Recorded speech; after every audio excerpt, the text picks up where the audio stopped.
한겨울 아침 서울 강남구에 위치한 상훈의료재단 본원은 여느 때와 다름없이 분주했습니다. 외래 환자들의 발걸음 소리와 간병인들의 대화 목소리가 복도를 가득 메우고 있었어요. 하지만 오늘은 어딘가 다른 공기가 흘렀죠. 밤새 내린 눈이 병원 유리창 너머로 하얗게 쌓여 있었거든요.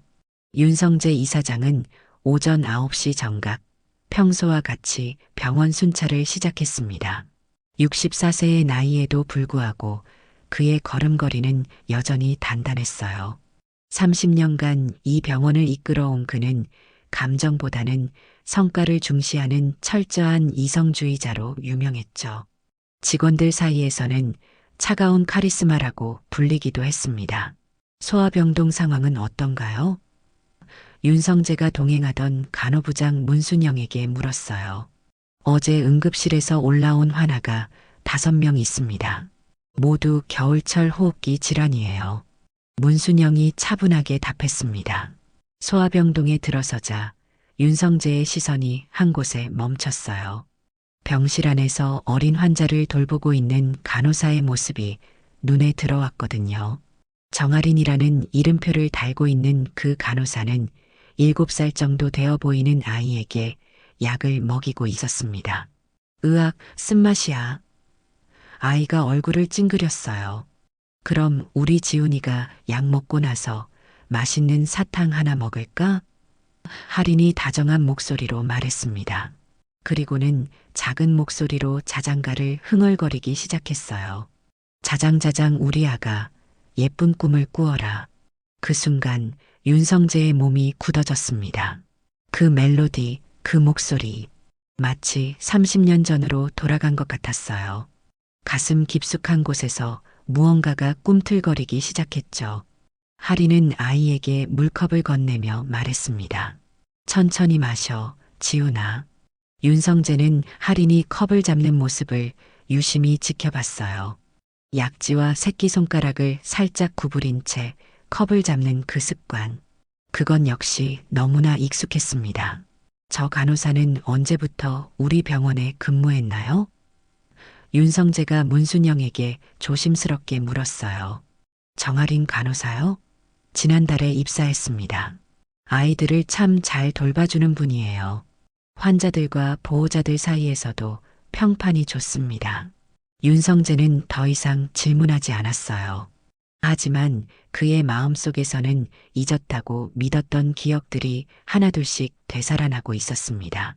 30년 전 눈 내리던 그날, 5살 딸 윤지아가 병원에서 사라진 그날 말이죠.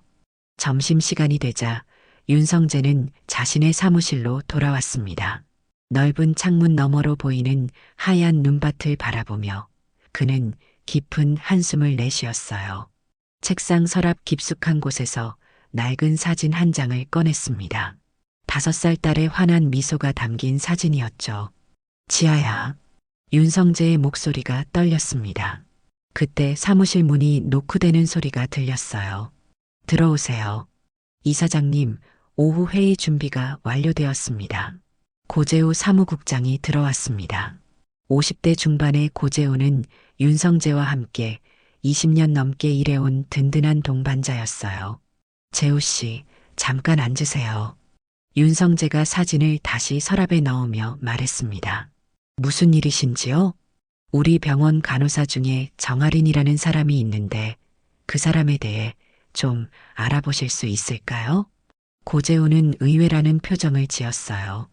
평소 직원 개인정보에 관심이 없던 윤성재가 특정 직원에 대해 묻는 것은 처음이었거든요. 어떤 내용을 알아보시길 원하시나요?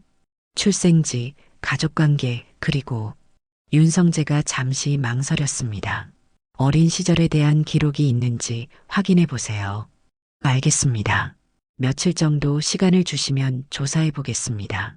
고재우가 나간 후 윤성재는 다시 창밖을 바라봤어요. 눈은 여전히 내리고 있었고 그의 마음속에서는 오래전 묻어둔 상처가 다시 아물기 시작했습니다. 혹시 모를 희망과 두려움이 교차하면서 말이죠. 한편 소아병동에서는 할인이 오늘도 아이들을 돌보고 있었습니다.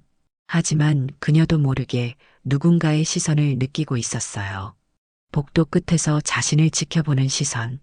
그것은 최서윤의 차가운 눈빛이었습니다. 최서윤은 윤성재의 전 부인이자 현재 병원 이사회의 실세였어요. 60대 초반의 그녀는 냉철하고 권력지향적인 성격으로 병원 경영권을 자신과 아들에게 물려주려 하고 있었습니다. 흥미로운 일이 생기고 있군. 최서윤이 혼잣말을 중얼거렸어요. 이렇게 상훈의료재단에는 서서히 균열이 생기기 시작했습니다. 30년 동안 잠들어 있던 비밀이 깨어나려 했고 그 중심에는 자신의 정체성도 모른 채 살아가는 정아린이 있었어요. 사흘 후 고재호는 윤성재의 사무실에 두꺼운 파일을 들고 나타났습니다. 평소보다 심각한 표정을 짓고 있었어요. 이사장님, 정아린 간호사에 대한 조사 결과를 가져왔습니다. 윤성재는 회의 중이던 손을 멈추고 고재호를 바라봤어요. 지난 사흘간 그는 제대로 잠을 이루지 못했습니다. 할인의 모습이 자꾸만 머릿속에 맴돌았거든요. 어떤 내용인가요? 고재우가 파일을 펼치며 차근차근 설명하기 시작했습니다. 정아린 씨는 현재 35살입니다. 하지만 이상한 점이 있어요. 5살 이전의 기록이 전혀 없습니다. 무슨 말인가요? 천안에 있는 사랑이 집 고아원 기록을 확인해 봤는데 1994년 1월 13일에 입소했다고 되어 있어요. 당시 나이가 정확히 5살이었습니다. 고재우가 서류를 넘기며 계속했어요.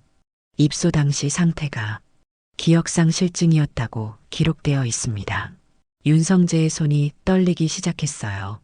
1994년 1월, 바로 딸 지아가 실종된 그 시기였습니다.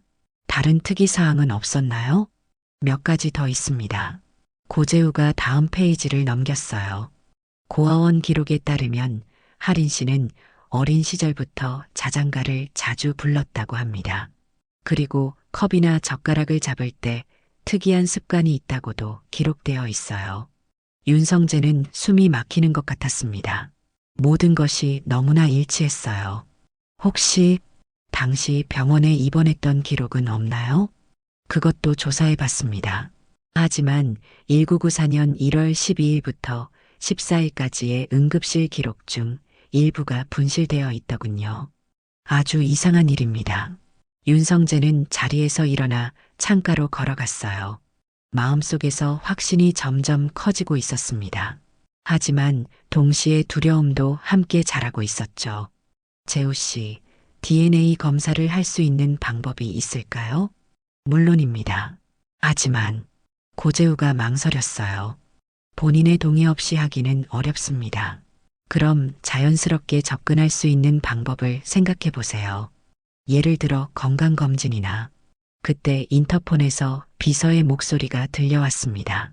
이사장님, 최서윤 이사님께서 면담을 요청하셨습니다. 윤성재와 고재우는 서로를 바라봤어요. 최서윤이 갑자기 찾아오는 것은 예사롭지 않은 일이었습니다. 들어오시라고 하세요. 잠시 후 최서윤이 우아한 걸음걸이로 사무실에 들어왔습니다.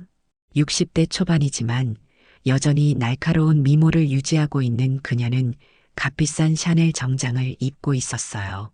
성재 씨, 오랜만에 개인적인 이야기를 나누고 싶어서 왔어요. 무슨 이야기인지요? 최서윤은 고재우를 힐끔 바라보며 말했습니다. 혹시 자리를 비워주실 수 있을까요? 사적인 대화거든요.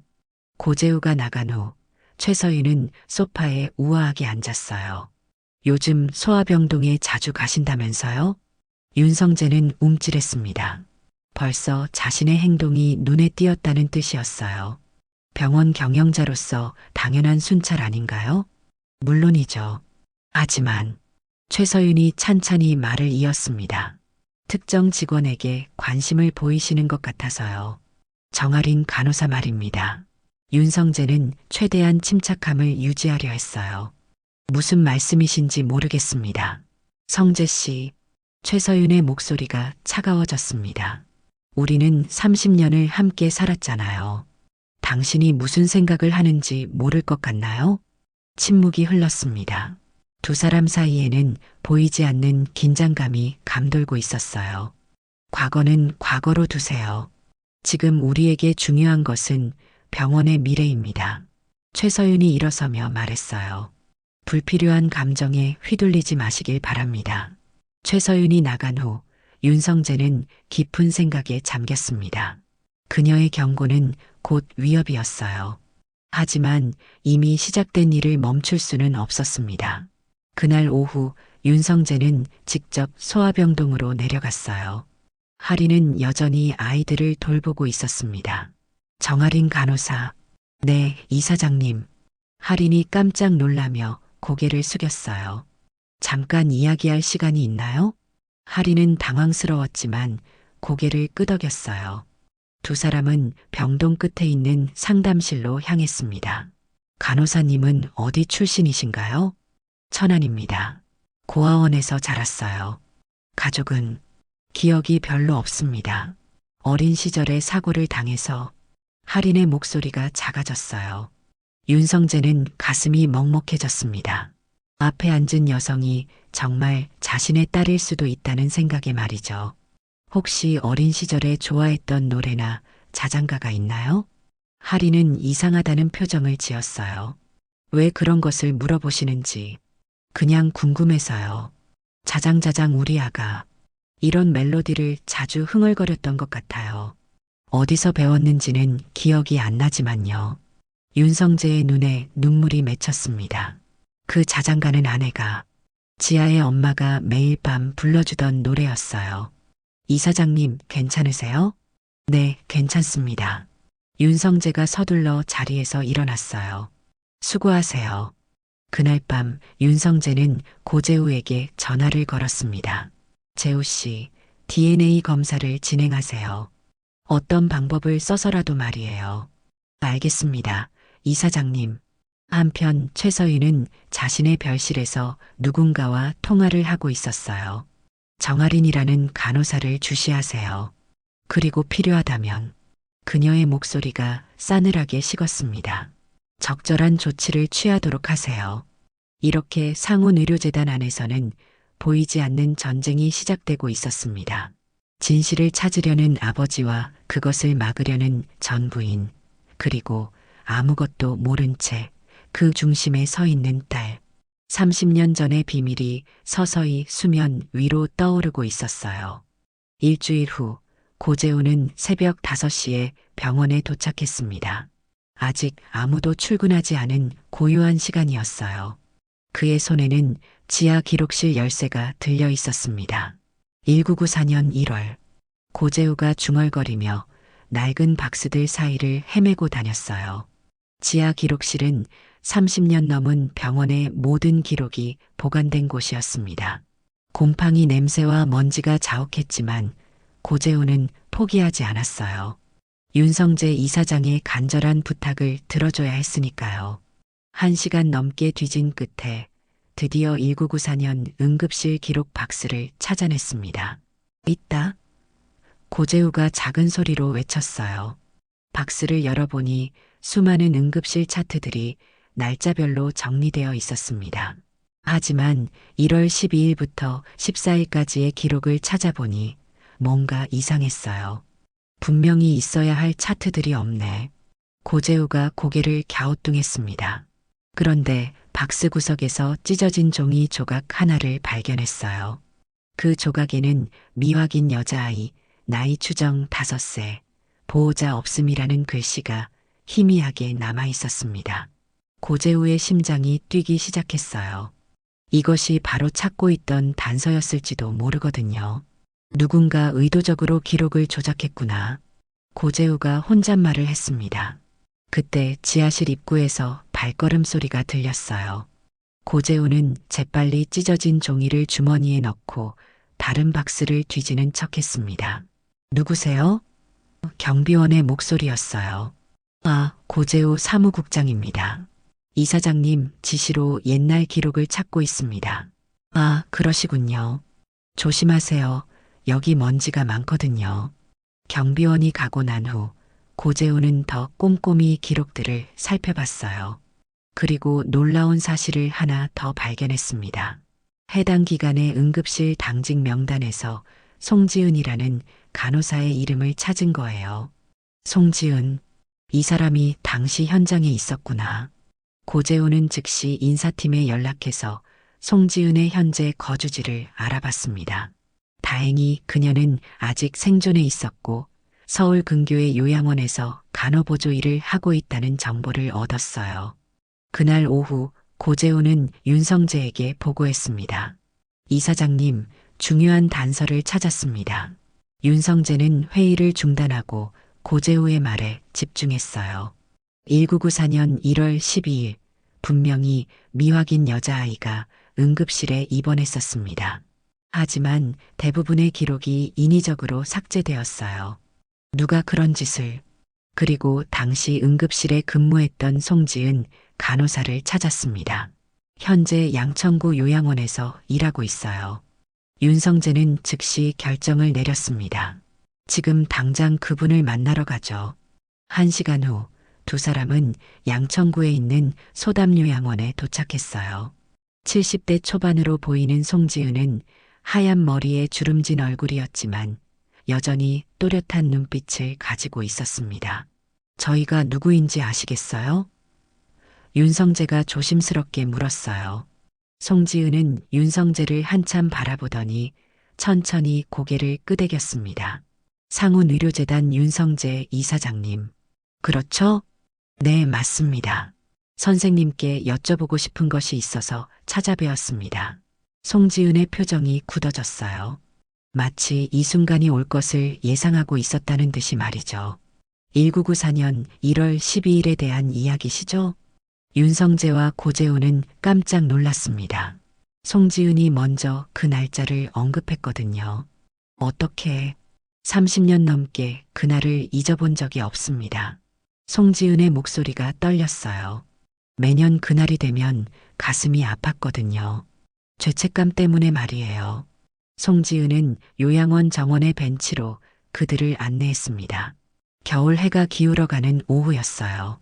그날 밤 응급실에 5살 정도 되어 보이는 여자아이가 실려왔습니다. 송지은이 회상하며 말하기 시작했어요. 머리에 상처를 입고 의식을 잃은 상태였죠. 보호자도 없었고 어디서 온 아이인지도 몰랐습니다. 그 아이가 네, 윤성재 이사장님의 따님이었습니다. 송지은이 힘겹게 말했어요. 저는 그걸 알고 있었어요. 몇 번 뵌 적이 있었거든요. 윤성재는 숨이 막히는 것 같았습니다. 30년 만에 처음 듣는 딸의 소식이었어요. 그런데 왜 저희에게 연락하지 않으셨나요? 송지은은 고개를 떨어뜨렸습니다. 그럴 수 없었어요. 상부에서 지시가 내려왔거든요. 상부라니?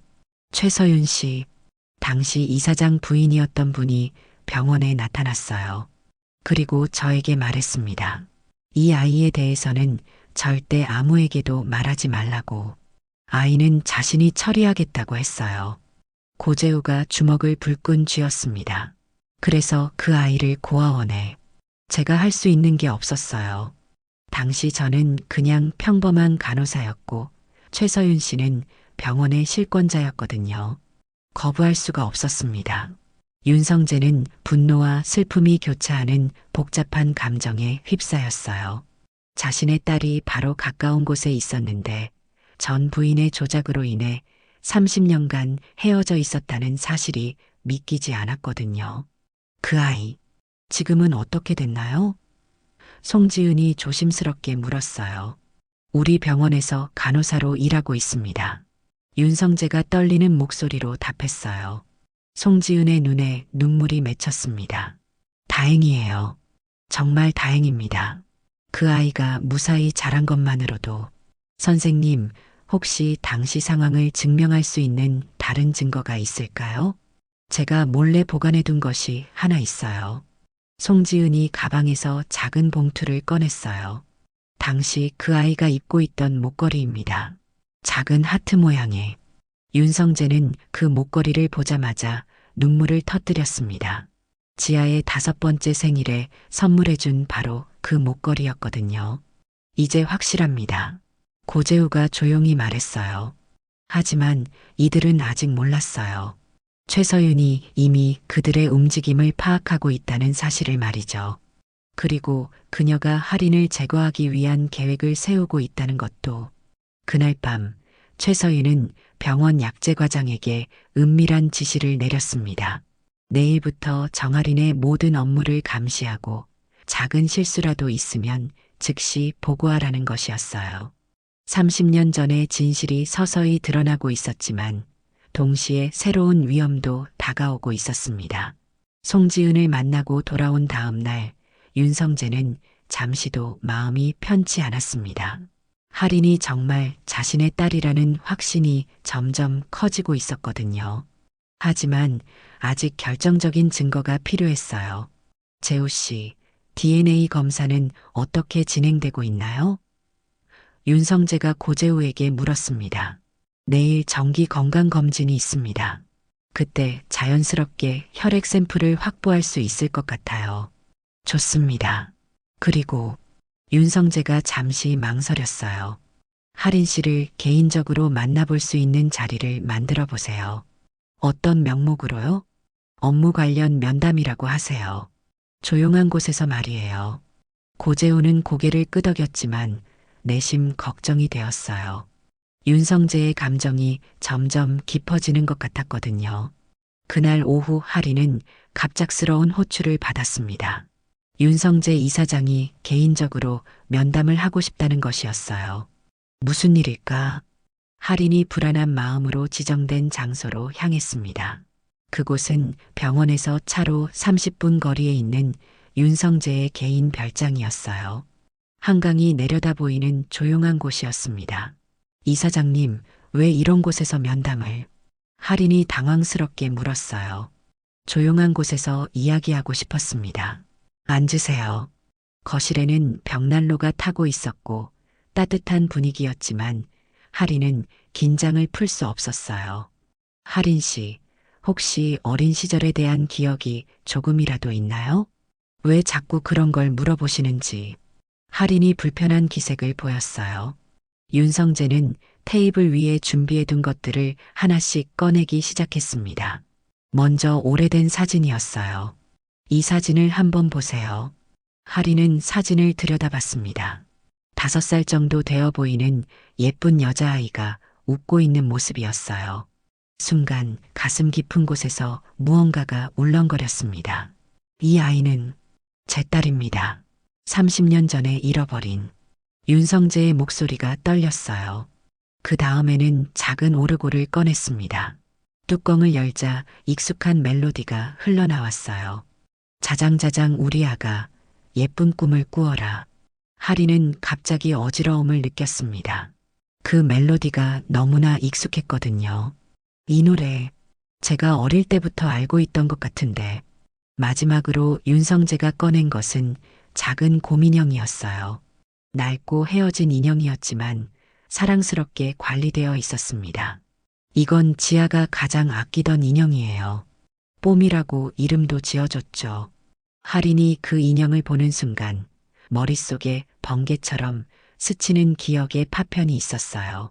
어린아이가 그 인형을 안고 잠들어 있는 모습, 그리고 누군가가 자장가를 불러주는 따뜻한 목소리. 어떻게 이런 기억이. 할인이 중얼거렸어요.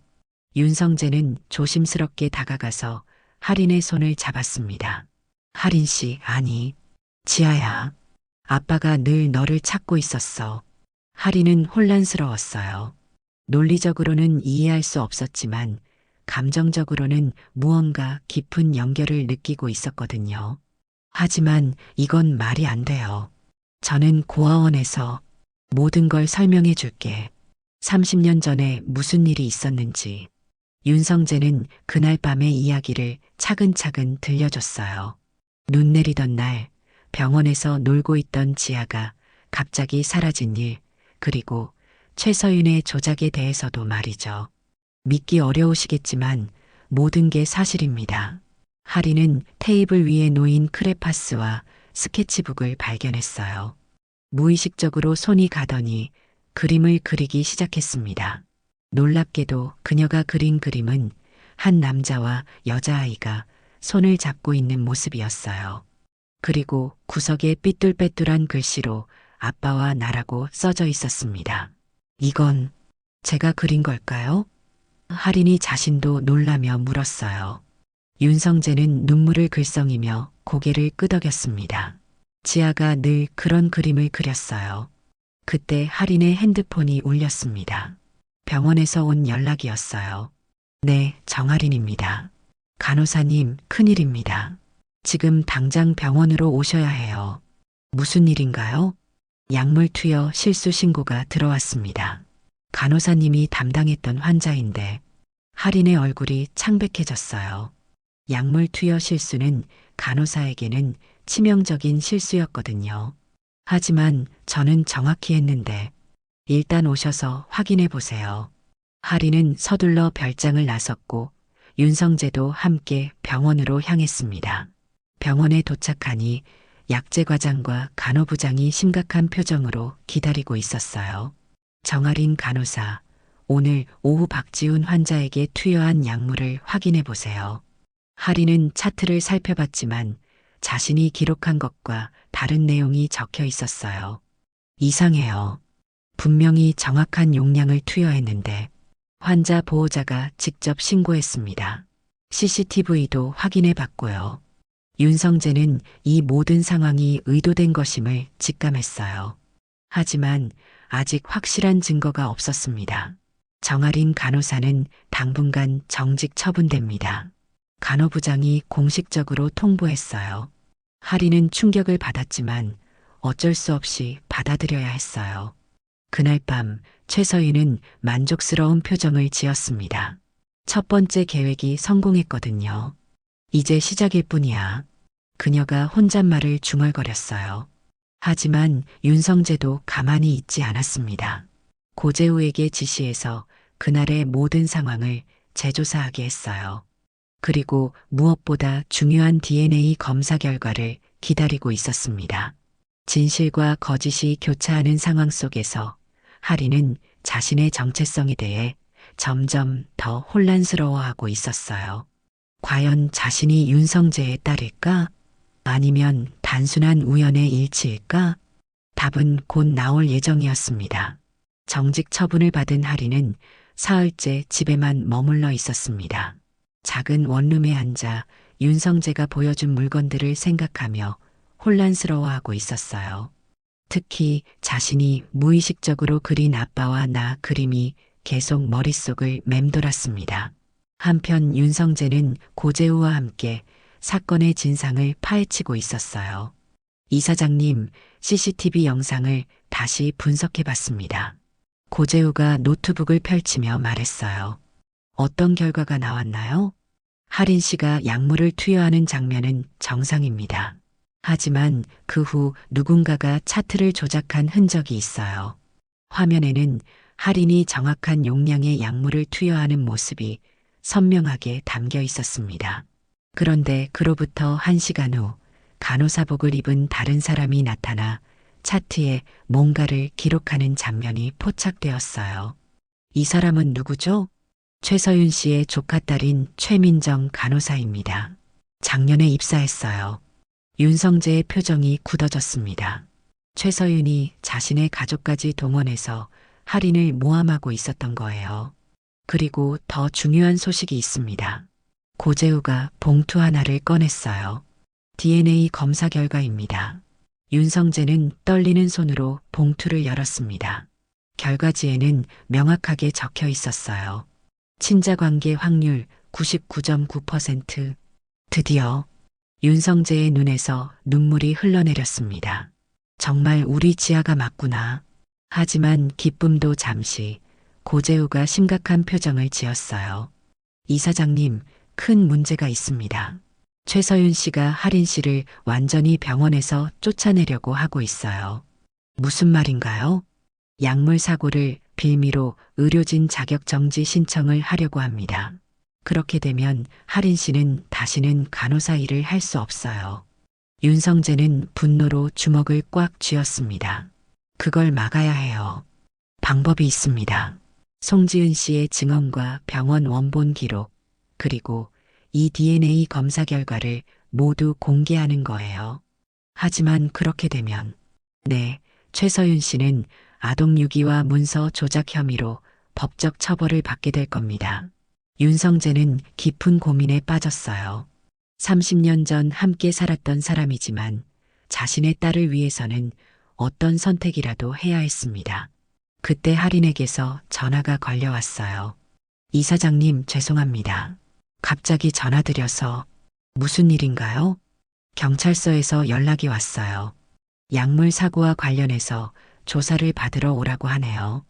윤성재는 최서윤이 경찰까지 동원했다는 사실에 경악했습니다. 할인 씨, 절대 혼자 가지 마세요. 제가 변호사와 함께 가겠습니다. 하지만 지금 당장 만나서 모든 걸 설명해 드릴게요. 2시간 후 윤성재는 할인을 다시 별장으로 불렀습니다. 이번에는 모든 증거 자료를 준비해서 말이죠. 할인 씨, 아니, 지아야. 윤성재가 DNA 검사 결과지를 건네며 말했어요. 이제 확실해졌어요.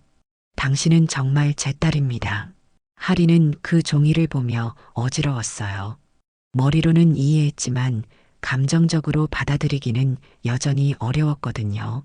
그리고 당신을 모함한 진짜 범인도 찾아냈어요. 윤성재는 CCTV 영상과 조작된 차트, 그리고 송지은의 증언까지 모든 걸 보여줬습니다. 최서윤이 저를 왜 이렇게까지? 할인이 떨리는 목소리로 물었어요.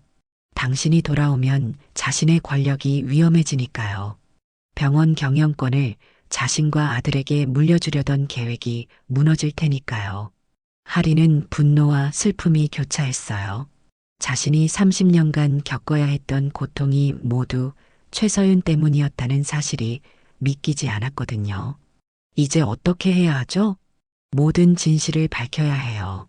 당신을 위해서, 그리고 앞으로 또 다른 피해자가 생기지 않도록 말이에요. 그날 밤 윤성재는 긴급 이사회 소집을 지시했습니다. 그리고 언론과 경찰에도 연락을 취했어요.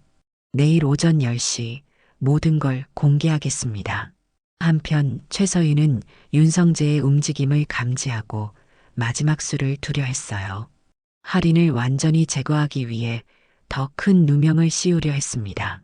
약물 사고뿐만 아니라 환자 기록 유출 혐의도 추가하세요. 최서윤이 자신의 측근에게 지시했어요. 하지만 그건 너무 심한 것 아닌가요? 지금까지 온 게 어딘데 물러설 수는 없어요.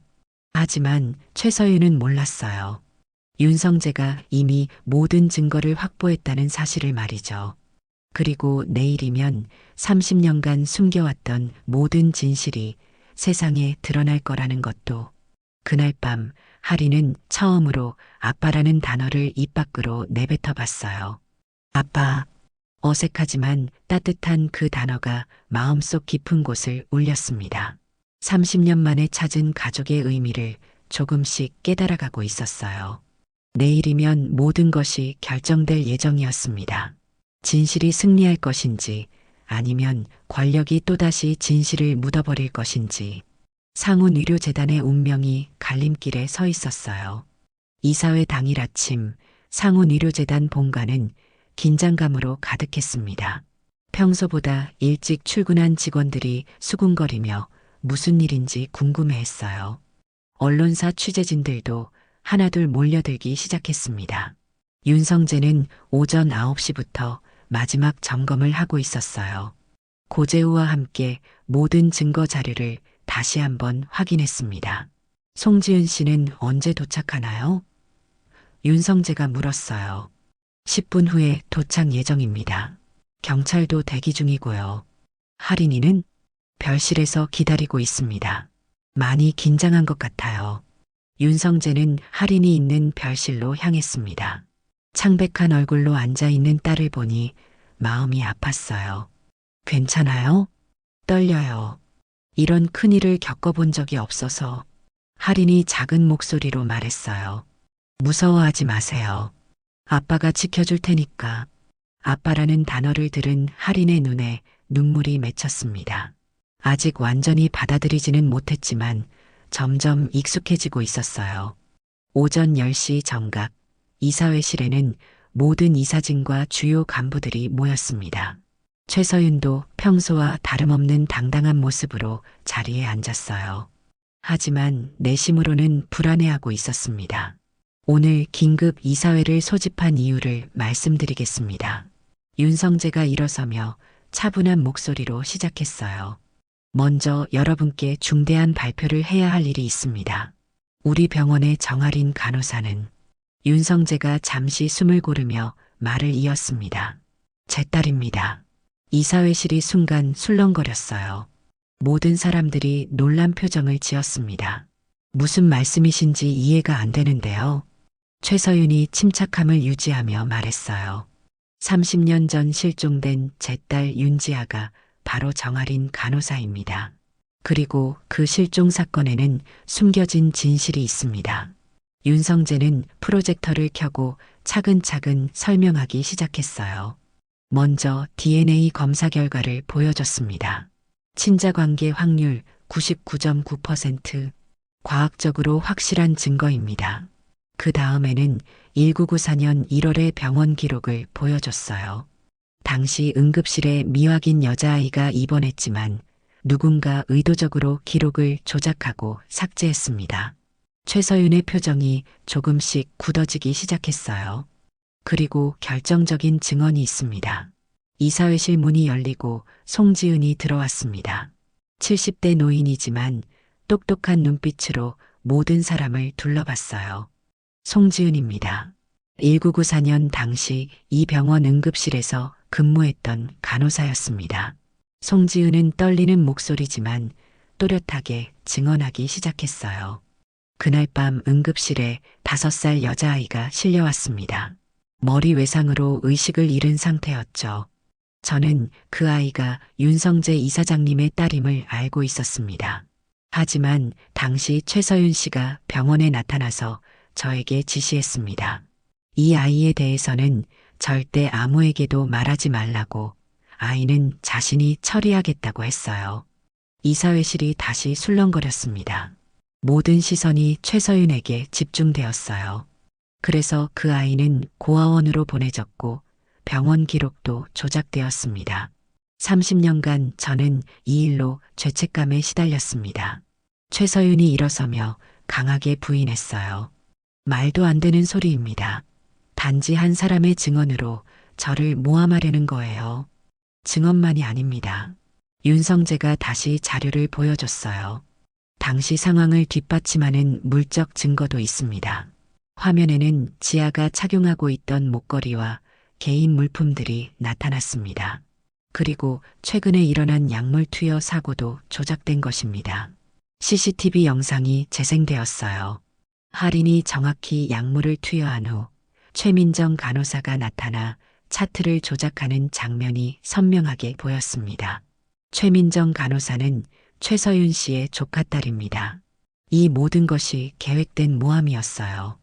이제 더 이상 부인할 수 없게 된 최서윤은 얼굴이 창백해졌습니다. 왜 이런 짓을 했나요? 이사 중 한 명이 최서윤에게 물었어요.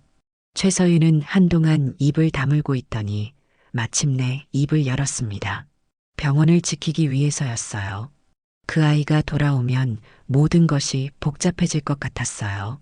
성재가 감정에 휘둘려서 올바른 판단을 못할까봐. 그래서 5살 아이를 고아원에 버린 거예요? 윤성재의 목소리가 떨렸습니다. 저도 어쩔 수 없었어요. 그때는 그게 최선이라고 생각했어요. 그때 이사회실 문이 열리고 경찰이 들어왔습니다. 최서윤 씨, 아동 유기 및 문서 조작 혐의로 체포합니다. 잠깐만요. 이건 가족 간의 문제예요. 최서윤이 소리쳤지만 소용없었어요. 수갑이 채워지는 최서윤을 보며 이사회실의 모든 사람들이 충격에 빠졌습니다. 윤성재는 할인을 이사회실로 불렀어요. 떨리는 다리로 들어온 할인을 보며 모든 이사들이 일어섰습니다. 여러분, 제 딸 윤지아, 아니 정할인을 소개합니다. 하리는 아직도 현실감이 없었지만 윤성재의 손을 잡고 사람들 앞에 섰어요. 30년 만에 찾은 소중한 가족입니다. 앞으로 우리 병원이 진정한 의미에서 가족 같은 곳이 되도록 하겠습니다. 박수 소리가 이사회실을 가득 메웠습니다. 길고 험난했던 진실 찾기가 마침내 끝난 순간이었어요. 하지만 진짜 중요한 것은 지금부터였습니다. 30년간 떨어져 있던 부녀가 진정한 가족이 되는 것, 그리고 상처받은 마음들을 치유하는 것 말이에요. 그날 오후 모든 언론이 이 놀라운 소식을 보도했습니다. 30년 만에 찾은 딸, 병원에서 벌어진 기적 같은 재회 등의 헤드라인이 신문과 뉴스를 장식했어요. 모든 진실이 밝혀진 후 일주일이 흘렀습니다.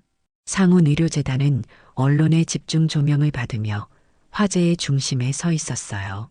하지만 정작 당사자인 윤성재와 하리는 여전히 서로에게 어색함을 느끼고 있었습니다. 하리는 정직 처분이 취소되어 다시 병원에 출근하게 되었어요. 하지만 동료들의 시선이 부담스러웠습니다. 누구는 부러워했고, 누구는 신기해했고, 또 누구는 의심스러워했거든요.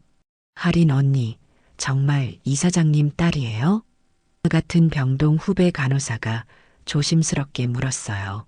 아직도 잘 모르겠어요. 현실 같지가 않아서. 하린이 솔직하게 답했습니다. 사실 하린은 혼란스러웠어요. 머리로는 모든 증거가 명확하다는 걸 알았지만 감정적으로는 여전히 받아들이기 어려웠거든요. 30년간 고아로 살아온 정체성이 하루아침에 바뀔 수는 없었으니까요. 한편 윤성재도 마찬가지였습니다. 딸을 찾았다는 기쁨보다는 어떻게 다가가야 할지 몰라 고민이 더 컸어요. 재우 씨, 어떻게 해야 할까요? 윤성재가 고재우에게 물었어요. 시간을 두고 천천히 가까워지시는 게 좋을 것 같습니다. 30년의 공백을 하루아침에 메울 수는 없으니까요. 그날 오후 윤성재는 하린에게 조심스럽게 제안했습니다. 하린 씨, 아니, 어떻게 불러야 할지 모르겠네요. 편하게 하린이라고 부르세요. 아직은 그게 더 자연스러워요. 그럼 하린이, 오늘 저녁에 시간이 있다면 함께 식사할까요? 조용한 곳에서 하린은 잠시 망설이다가 고개를 끄덕였어요. 그녀도 이 어색한 상황을 어떻게든 풀어보고 싶었거든요. 저녁 시간, 두 사람은 한강이 보이는 조용한 레스토랑에 앉았습니다. 처음에는 서로 말을 꺼내지 못하고 있었어요. 음식이 입에 맞나요? 윤성재가 먼저 화두를 꺼냈습니다. 네, 맛있어요. 그런데 하린이 망설이며 말했어요. 정말 궁금한 게 있어요. 뭐든지 물어보세요. 제 엄마는 어떤 분이었나요? 윤성재의 표정이 순간 어두워졌습니다. 아내의 이야기는 아직도 가슴 아픈 기억이었거든요. 당신 엄마는 정말 따뜻한 사람이었어요. 간호사였는데 환자들을 돌보는 모습이 천사 같았죠. 윤성재는 지갑에서 오래된 사진을 꺼냈어요. 젊고 아름다운 여성이 아기를 안고 웃고 있는 모습이었습니다. 이게 당신이 2살 때 찍은 가족 사진이에요. 하리는 그 사진을 보며 울컥했어요. 사진 속 아기가 바로 자신이라는 게 신기하면서도 슬펐거든요. 엄마는 언제? 당신이 3살 때 교통사고로 돌아가셨어요. 그때부터 제가 혼자 키웠죠. 그럼 저를 정말 많이 사랑하셨겠네요. 윤성재의 눈에 눈물이 맺혔습니다. 당신은 제 인생의 전부였어요. 당신이 사라진 후로는 살아가는 이유를 잃었다고 생각했어요. 하린도 눈물을 참지 못했습니다. 자신 때문에 아버지가 30년간 고통받았다는 사실이 마음 아팠거든요. 죄송해요. 제가 기억하지 못해서. 아니에요. 당신 잘못이 아니에요. 모든 건 어른들의 잘못이었어요. 그때 하린이 무의식적으로 자장가를 흥얼거리기 시작했어요. 자장자장 우리 아가 예쁜 꿈을 꾸어라. 윤성재는 깜짝 놀랐습니다. 그 멜로디와 목소리가 어린 시절 지아의 것과 똑같았거든요. 어떻게 그 노래를 모르겠어요. 어릴 때부터 자연스럽게 나왔는데 혹시 제가 어릴 때 자주 들었던 노래인가요? 네, 당신 엄마가 매일 밤 불러주던 자장가예요. 그 순간 할인의 머릿속에 희미한 기억의 파편이 떠올랐어요. 따뜻한 품 안에서 자장가를 들으며 잠들어가는 어린 시절의 기억. 아빠, 할인이 처음으로 그 단어를 입 밖으로 내뱉었어요. 윤성재는 그 말을 듣는 순간 눈물을 터뜨렸습니다. 30년 만에 듣는 딸의 아빠 소리였거든요. 지아야. 두 사람은 레스토랑에서 서로를 끌어안고 울었습니다. 30년간 쌓인 그리움과 슬픔이 한꺼번에 터져 나온 거예요. 아빠가 항상 찾고 있었어. 하루도 당신을 잊은 적이 없었어. 저도 모르게 아빠를 그리워했나 봐요. 왜 이렇게 마음이 아프면서도 따뜻한지. 그날 밤 윤성재는 할인을 자신의 집으로 데려갔습니다. 지하의 방은 30년 동안 그대로 보존되어 있었어요. 이 방이 당신 방이에요. 아무것도 바꾸지 않았어요. 방 안에는 어린아이의 장난감과 그림책, 그리고 작은 침대가 그대로 있었습니다. 벽에는 5살 지아가 그린 그림들이 액자에 걸려 있었어요. 할인은 그 그림들을 보며 더욱 확실해졌습니다. 자신이 그린 것과 똑같은 그림체였거든요. 정말 제가 그린 거네요. 당신은 그림 그리기를 정말 좋아했어요. 특히 가족 그림을. 할인은 책상 위에 놓인 크레파스를 집어들고 종이에 그림을 그리기 시작했어요. 놀랍게도 어릴 때와 똑같은 방식으로 가족 그림을 그렸습니다. 기억이 돌아오는 것 같아요. 조금씩이지만 천천히 해도 돼요. 이제 우리에게는 충분한 시간이 있으니까. 그날 밤 할인은 30년 만에 아버지 품에서 잠들었습니다. 윤성재는 딸의 머리를 쓰다듬으며 조용히 자장가를 불러줬어요. 자장자장 우리 지아, 예쁜 꿈을 꾸어라. 오랜 세월 닫혀있던 마음의 문이 조금씩 열리고 있었습니다. 상처받은 마음들이 치유되기 시작한 거예요. 다음 날부터 할인은 새로운 삶을 시작했습니다. 여전히 간호사로 일하면서도 이제는 진짜 가족이 있다는 든든함을 느낄 수 있었어요. 병원 동료들도 처음에 어색함을 벗고 할인을 따뜻하게 대해주기 시작했습니다. 특히 소아병동 아이들은 할인을 더욱 좋아하게 되었어요. 그녀에게서 이전보다 더 깊은 사랑을 느낄 수 있었거든요. 사건이 마무리된 지 석 달이 지났습니다. 봄이 찾아온 상훈의료재단은 새로운 변화를 맞이하고 있었어요. 최서윤의 구속과 함께 병원 경영진도 대폭 개편되었고 무엇보다 윤성재와 할인의 관계가 날로 깊어지고 있었습니다. 할인은 이제 윤지아라는 본명을 되찾았지만 병원에서는 여전히 할인으로 불리는 것을 선호했어요. 30년간 살아온 정체성을 완전히 버릴 수는 없었거든요. 아빠, 오늘 회의는 어땠어요? 할인이 윤성재의 사무실에 들어서며 물었어요. 이제는 자연스럽게 아빠라고 부를 수 있게 되었습니다. 처음에는 어색했지만 시간이 지나면서 점점 익숙해졌거든요. 좋은 소식이 있어. 윤성재가 미소를 지으며 말했어요. 이사회에서 새로운 프로젝트를 승인했어. 어떤 프로젝트요? 실종아동 의료지원센터 설립이야. 우리가 겪었던 일을 다시는 누구도 겪지 않도록 하는 거지. 할인의 눈이 반짝였습니다. 정말요? 그런 센터를 만드는 거예요? 응.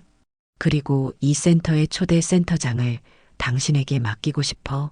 할인은 깜짝 놀랐어요. 자신이 그런 중요한 역할을 맡을 수 있을까 싶었거든요. 제가 할 수 있을까요? 경험도 부족하고 당신만큼 이 일의 중요성을 아는 사람은 없어.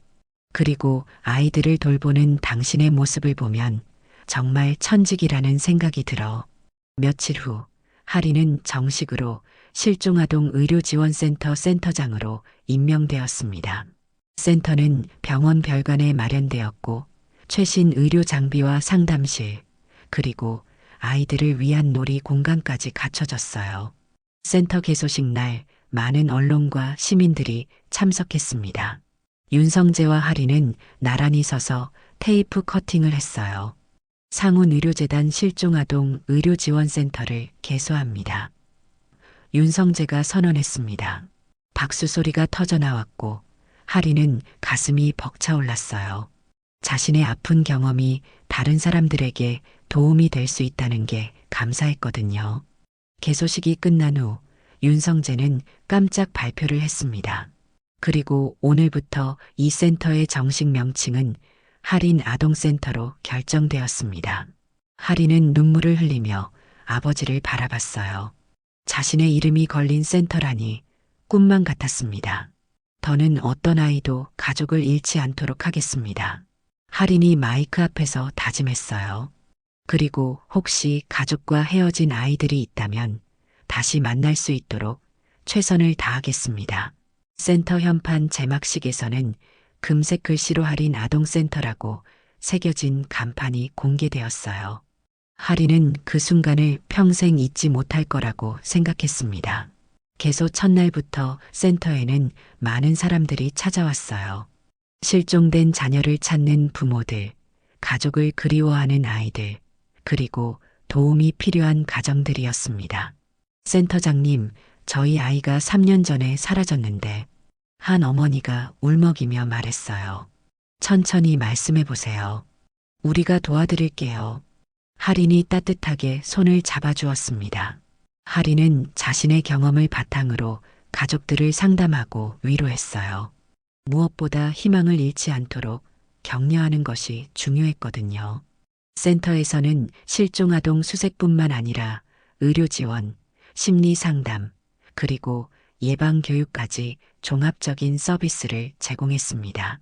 할인은 간호사 경험을 살려 아이들의 건강도 세심히 챙겼어요. 한 달 후 센터를 통해 첫 번째 성공 사례가 나왔습니다. 2년 전 실종된 7살 남자아이가 가족과 재회한 거예요. 정말 감사합니다. 할인 센터장님 덕분이에요. 아이 부모가 감격해하며 말했어요. 할인은 그 순간 자신이 하고 있는 일의 가치를 다시 한번 확신했습니다. 자신의 아픈 과거가 다른 가족들에게는 희망이 될 수 있다는 걸 깨달았거든요. 저녁 시간 할인과 윤성재는 센터 사무실에서 하루 일과를 정리하고 있었어요. 오늘도 수고 많았어, 지아야. 아빠도 수고하셨어요. 그런데 할인이 잠시 망설였어요. 가끔 꿈을 꿔요. 어릴 때 기억들이 조금씩 돌아오는 것 같아요. 어떤 꿈이야? 아빠가 저에게 책을 읽어주시는 꿈, 함께 공원에서 놀던 꿈. 따뜻하고 행복한 기억들이에요. 윤성재는 감동했어요. 딸의 기억이 조금씩 되돌아오고 있다는 게 기뻤거든요. 그때 갑자기 눈이 내리기 시작했습니다. 사무실 유리창 너머로 하얀 눈송이들이 흩날렸어요. 눈이 오네요. 할인이 창밖을 바라보며 말했어요. 그때도 이렇게 눈이 내렸었지. 윤성재가 회상하며 말했어요. 하지만 이제는 슬픈 눈이 아니에요. 할인이 아버지의 손을 잡으며 말했어요. 새로운 시작을 알리는 눈인 것 같아요. 두 사람은 나란히 서서 눈 내리는 풍경을 바라봤습니다. 30년 전 모든 것을 앗아갔던 눈이 이제는 새로운 희망을 가져다주는 눈이 되었어요. 우리 앞으로도 계속 함께 이 일을 해나가자. 네, 아빠. 더 많은 가족들이 우리처럼 다시 만날 수 있도록 도와드릴게요. 할인 아동센터의 불빛이 눈 내리는 밤을 따뜻하게 비추고 있었습니다. 그 빛은 가족을 찾는 모든 사람들에게 희망의 신호가 되었어요. 상훈의료재단은 이제 단순한 병원이 아니라 사랑과 희망을 전하는 특별한 곳이 되었습니다. 윤성재와 할인, 그리고 모든 직원들이 함께 만들어가는 따뜻한 이야기의 무대였죠. 눈은 계속 내렸고 부녀는 여전히 창가에서 미래를 바라보고 있었습니다. 잃어버린 시간은 되돌릴 수 없지만 앞으로 만들어갈 새로운 추억들이 그 공백을 채워줄 거라는 확신을 가지고 말이에요. 이렇게 상훈의료재단의 이야기는 새로운 장을 열었습니다. 과거의 아픔을 딛고 일어선 가족의 사랑, 그리고 그 사랑이 더 많은 사람들에게 전해지는 아름다운 이야기로 말이죠.